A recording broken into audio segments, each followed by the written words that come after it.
비트는 제가 이제 우리 환자분들한테 가장 이제 권하는 식품 중에 하나인데, 우리 이제 비트는 우리가 단독으로 먹기도 하지만 대부분 경우에 이렇게 같이 여러 가지 섞어서 먹는 경우가 많죠. 그래서 비트의 항암 효과는 무엇인가요? 비트는 제가 이제 우리 환자분들한테 가장 이제 권하는 식품 중에 하나인데, 비트 속에는 가장 이제 중요한 성분이 베타인이라는 성분이 들어있어요. 이 베타인은 사실 메칠기라는 것을 이제 제공을 해주는 건데, 이 메칠기라는 게 유전자 스위치라고 생각하시면 돼요. 우리가 전선이 있고 예를 들어서 이 스위치를 누르게 되면 불이 켜지잖아요. 그 다음에 스위치를 꺼버리면 불이 꺼지죠. 우리 유전자는 그래요. 유전자 속에는 모든 유전자가 무조건 계속 활동을 하는 게 아니에요. 스위치가 켜질 때만 활동해요. 스위치가 꺼지면 작동 안 해요. 그래서 우리 암도 마찬가지예요. 암을 일으키는 유전자는 원래는 정상적인 경우에는 꺼져 있어요.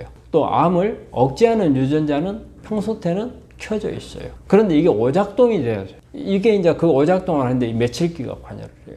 그러니까 켜지면 안 되는 이 유전자를 메칠기를 떼버리면 켜져 버리는 거예요. 작동을 하는 거예요. 그 다음에 또 암 작동을 잘 해야 될 유전자에다가 메칠기가 딱 들어가서 스위치를 꺼버리면 작동을 안 해요. 그래서 이런 부분들이 상당히 중요하거든요. 그래서 그런 중요한 이 메칠기를 제공하는 게 이 베타인 속에 들어있어요. 그래서 이 베타인은 유전자를 합성하거나 우리가 후성 유전학적으로 암을 치료하는 데서 중요한 요소예요.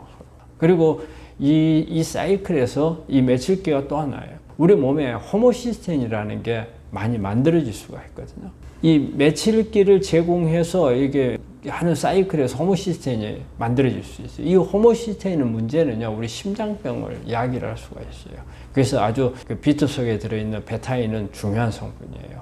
이제 그 부분뿐이 아니고 염증을 억제해주는 NF-카포비를 억제를 시켜주고, 그 다음에 간 기능 개선도 시켜주고 항염, 항산화 작용을 가지고 있는 게 베타인이죠. 그래서 베타인이 가장 중요한 성분이고, 그 외에도 뭐 폴리페놀로 우리가 카페익산이라든지 클로로엔산이라든지, 그리고 이제 뭐 카로티노이드, 라이코펜, 다양한 파이토케미칼들이 많이 들어있어요. 그래서 이런 중요한 파이토케미칼들이 있고, 또 하나 중요한 건 비트 속에는요, 제가 제일 강조하는 것은 미네랄입니다.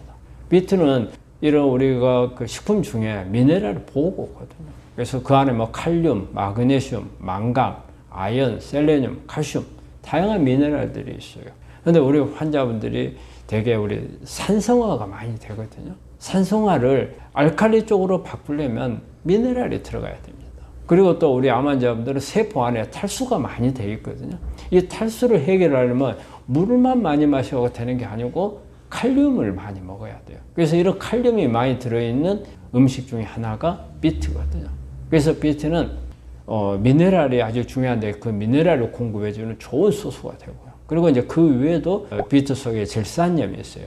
그 질산염은 몸 안에서 산화질소로 바뀌어서 우리 혈압도 조절하고, 그리고 혈당도 떨쳐주고, 그리고 우리 종양, 미세 환경에서 여러 가지 암을 성장하도록 이렇게 촉진시켜주는 사이토카인들을 억제시켜주는 그런 효과도 가지고 있어요. 그래서 그런 질산염이 들어있는 거. 그리고 또 비트가 또 하나는 식이섬유가 많이 들어있죠. 식이섬유가 많이 들어있는 것은 이 식이섬유가 장 안에서 좋은 미생물들이 밥이 돼서 이렇게 또 식이섬유가 배설하는데도 배설을 촉진시켜서 발암물질도 제거도 하겠지만, 이 안에 만들어지는 여러 가지 암을 억제하는 이런 성분들을 만들어내서 또 암을 억제해주는 그런 기능도 가지고 있거든요. 그래서 저는 다른 어떤 식품보다 비트가 우리 암 환자분들이 항암 그 식단을 짜거나 또 항암 치료를 위해서 중요한 그런 식자재가라고 생각을 합니다. 비트의 항암 효과를 극대화시킬 수 있는 섭취법이 있나요? 네, 비트는 일반적으로 생으로 먹어도 좋고 익혀서 먹는 것도 좋은 걸로 돼 있어요. 그래서 생으로 먹는 경우는 우리가 단독으로 이렇게 먹는 방법도 있겠지만, 보통 이렇게 이제 섞어서, 특히 이제 주스를 만들어서, 주스나 스무디 이렇게 만들어 가지고 먹는 게 여러 가지 방법들이 있는데, 보통 우리가 이제 생으로 먹는 경우는 하루에 많이 먹으면 한 절반. 근데 절반까지도 먹기가 그렇게 쉽지는 않습니다. 이제 사이즈에 따라서 조금 다를 수 있죠. 그래서 그램으로 따지면 한 80에서 100g 정도 하루 양이 그 정도면 되겠고. 그리고 이제 주스를 내 가지고 비트 주스 내면은 색깔이 되게 이뻐요. 불그스름해 가지고 아주 먹고 싶은 생각이 들 정도죠. 그래서 그 주스는 하루에 한 200에서 한 250cc 정도 이렇게 먹으면 좋겠고. 가지고 다니기가 어렵고 그러면 여기서 말려서 분말을 내 가지고 이렇게 식사할 때 좀 먹는다든지 이런 거는 티스푼으로 하나 내지 2개 정도 해서 한 5g 정도 이렇게 먹는 것도 하나의 좋은 방법이 되겠고.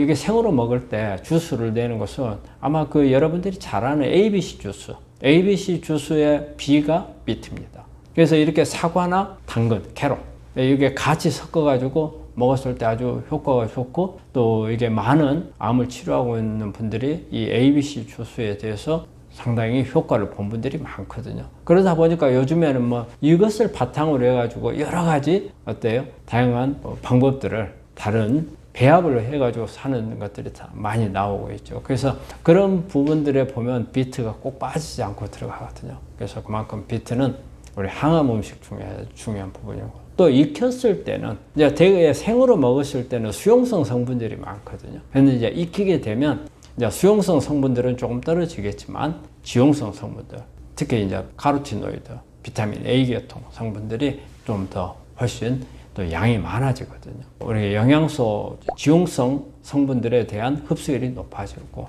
또 우리 특히 이제 질산염 같은 게 이제 더 많이 만들어지죠. 그래서 산화질소 효과가 높아질 수가 있고, 또 해독 작용도 더 높아질 수가 있고, 또 식이섬유도 생으로 먹었을 때보다 익혀서 먹었을 때가 오히려 더 식이섬유 효과는 더 좋을 수도 있어요. 그래서 비트는 생으로 먹어도 좋고 익혀서 먹어도 좋습니다. 비트의 항암 효과를 입증하는 논문이 있나요? 이 이제 비트에 대한 부분은 그 2023년도 나온 자료를 보면, 이게 이제 비트 추출물을 가지고 항암 작용을 대장암, 직장암에서 연구한 논문이 있어요. 여기에 보면은 비트가 어떤 기전을 가지고 있는가, 특히 그 안에 있는 베타인 성분이 어떤 작용을 하는가를 밝혀낸 자료인데, 대개 이제 세포 사멸을 상당히 유도를 하더라 연구 결과였고, 또 하나는 우리 항암제 있는 5FU 항암제하고 이렇게 비교를 해놨는데, 거의 5FU와 이 비트가 가지고 있는 세포 자살시키는 그런 효과가 비슷한 정도로까지 나오더라. 이것을 발표한 자료가 되겠고요. 암에 항암을 했을 때 이제 비트가 항암에 대한 부작용이라든지 이런 부분들을 예방하는 효과가 있는데, 이 부분에 이제 관여하는 게 폴리페놀이라든지 플라보노이드, 그 다음에 식이질산염, 이런 부분들이 전부 다 그런 효과를, 항암을 부작용을 방지해주는 그런 효과가 있더라는 것을 밝혀준 논문으로, 이것은 2021년도에 이 펀메드에 발표한 자료가 되겠습니다. 이런 부분들이 그 외에도 많은 논문들이 있는데 이 중에서 소개할 만한 자료에서 말씀을 드립니다. 비트와 함께 먹으면 효과가 좋은 식품이 있나요? 우리 이제 비트는 우리가 단독으로 먹기도 하지만 대부분 경우에 이렇게 같이 여러 가지 섞어서 먹는 경우가 많죠. 그래서 ABC 주스가 아마 가장 대표적일 거예요. 비트 속에 있는 철분 흡수를 돕는 비타민 C 이런 부분도 이제 강화를 시켜줄 수 있기 때문에 사과 같은 것을 같이 이렇게 먹는 경우 좋고, 그 다음에 이제 허브하고 그 다음에 향신료, 이거는 이제 비트 속에 들어있는 어떤 지용성 성분들의 효과를 높여주는 그런 부분들이고, 그 외에도 이제 당근이나 사과, 오이, 오렌지, 양파 이런 부분들하고 같이 먹으면 그 가지고 있는 항암 효과를 아주 극대화시킬 수 있는 그런 효과를 얻을 수 있습니다. 암 환자가 비트 섭취할 때 주의사항도 있을까요?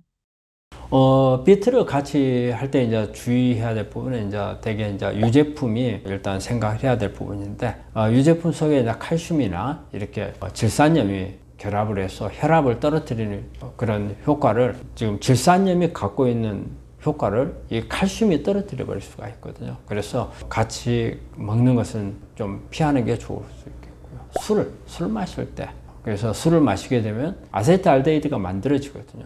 그렇게 되면 비트의 항산화 효과가 감소를 하기 때문에 알코올하고 같이 먹는 것도 피하는 게 좋겠고, 그 다음에 지방을 너무 많이 먹게 되면 우리 질산염 흡수가 떨어지기 때문에 너무 고지방, 뭐 조금 먹는 건 괜찮아요. 아주 많이 먹는 것은 피하는 게 좋겠고요. 그리고 또 하나는 신장 같은 게 나쁜 사람들을 조심해야 됩니다. 비트 속에는 칼륨이 상당히 함량이 높거든요. 그런데 이게 이제 신장이 나쁘면 우리 칼륨이 배설이 잘 안 돼요. 그래서 고칼륨 혈증이 올 수 있는데 이걸 먹게 되면은 그것을 고칼륨 혈증을 좀 더 악화시킬 수가 있거든요. 그래서 신장이 나쁜 분들은 좀 조심을 해야 됩니다. 비트하고 같이 어떤 주의해야 될 부분이 약물들이 있어요. 약물. 비트도 약간 항응고 효과가 있습니다. 그렇기 때문에 항응고제를 사용한 경우에는 조심을 해야 돼요. 그래서 특히 와파린이나 아스피린이나 이런 부분들하고 같이 먹는 분들은 좀 조심을 해야 되고, 그리고 이제 고혈압 약을 먹고 있는 분들 잘못하면 이제 가끔 가다가 저혈압으로 가는 경우가 있거든요. 이럴 때 비트를 먹게 되면 혈압이 더 떨어져 버릴 수가 있으니까 이렇게 고혈압 약물 먹을 때는 가능한 먹고 나서 좀 시간을 띄워서 비트를 먹는 게 그런 부분들을 좀 조심해야 될 것 같습니다. 비트를 먹으면 소변이 붉은색으로 나올 수가 있거든요. 우리가 비트 보면 약간 붉은색이 있잖아요. 그거는 비트 속에 있는 성분들이 우리 이제 신장을 통해서 걸러지면서 나오는 그런 현상이거든요. 근데 꼭 그 보면은 혹시 뭐 피가 나온 거 아닌가, 그게 나오더라도 너무 걱정하실 필요는 없어요. 그거는 그런 성분들이 나오는 것 뿐이지 우리 몸 안에 있는 어떤 문제가 생겨서 나오는 건 결코 아니니까는 너무 걱정 안 하셔도 됩니다.